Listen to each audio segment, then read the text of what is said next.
സഖാക്കൾക്ക് പിണറായിനെ പേടിയുണ്ടാവും, പക്ഷെ വന്യമൃഗങ്ങൾക്ക് പിണറായിനെ പേടിയില്ല. അതാദ്യം അവർ മനസ്സിലാക്കുക. ശശീന്ദ്രൻ പറഞ്ഞത് കാടിൻ്റെ അകത്തേക്ക് ആളുകൾ പോയത് കൊണ്ടാണ് മരണം ഉണ്ടാവുന്നതാണ്. അപ്പം ഞാൻ ചോദിക്കുന്നത്, കഴിഞ്ഞ തവണ മാനന്തവാടിയിൽ ഒരാളെ ആന വീട്ടിൽ കയറി ചവിട്ടിക്കൊന്നു. അത് മാനന്തവാടി മുനിസിപ്പാലിറ്റീൻ്റെ അകത്താണ്. അപ്പം മാനന്തവാടി മുനിസിപ്പാലിറ്റി വനപ്രദേശമാണോ? അതുപോലെ തന്നെ കഴിഞ്ഞ ദിവസം നൂൽപ്പുഴയിലുണ്ടായത്, നൂൽപ്പുഴയിൽ കടയിൽ നിന്ന് സാധനങ്ങൾ വാങ്ങി മടങ്ങുമ്പോഴാണ് ആന ചവിട്ടി കൊല്ലുന്നത്.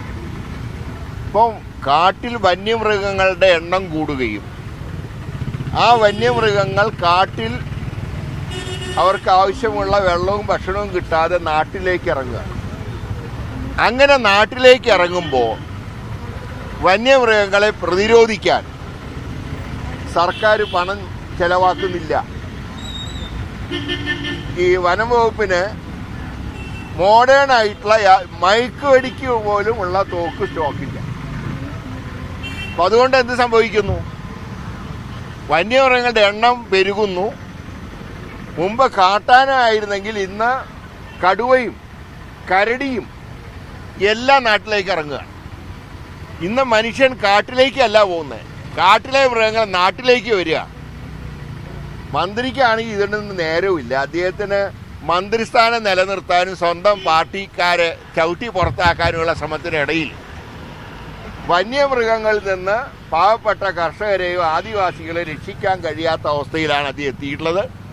മുഖ്യമന്ത്രി അടിയന്തരമായി ഇതിൽ ഇടപെടണം. വനം വകുപ്പിന് ആവശ്യമായിട്ടുള്ള ഫണ്ട് നൽകാൻ തയ്യാറാകണം. ഒന്നിനും കൊള്ളാത്ത ഈ മന്ത്രിയെ ക്യാബിനറ്റിൽ നിന്ന് പുറത്താക്കണം. ഏതായാലും തോമസ് ഇങ്ങനെ വെയിറ്റിംഗ് ലിസ്റ്റിൽ നിൽക്കുകയാണ്. അദ്ദേഹം കുറേ കാലമായിട്ട് ക്യൂ നിൽക്കുകയാണ്.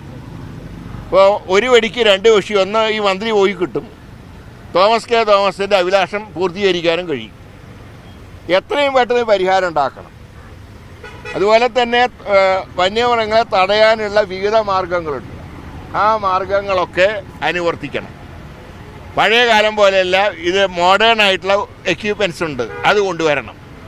അതല്ലാതെ ഈ പഴയ തുരുമ്പുള്ള തോക്കും വെച്ചുകൊണ്ടൊന്നും വന്യമൃഗങ്ങളെ നേരിടാൻ കഴിയില്ല.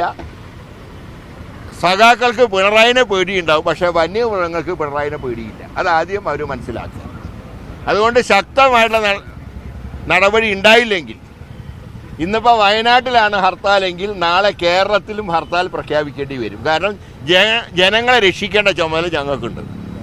അതിന് സർക്കാർ തയ്യാറാവില്ലെങ്കിൽ ഞങ്ങൾ കൈയും കെട്ടി നോക്കി നിൽക്കില്ല. അപ്പം അതിൻ്റെ ആദ്യ സൂചനയാണ് ഇന്നത്തെ വയനാട്ടിലെ ഹർത്താൽ.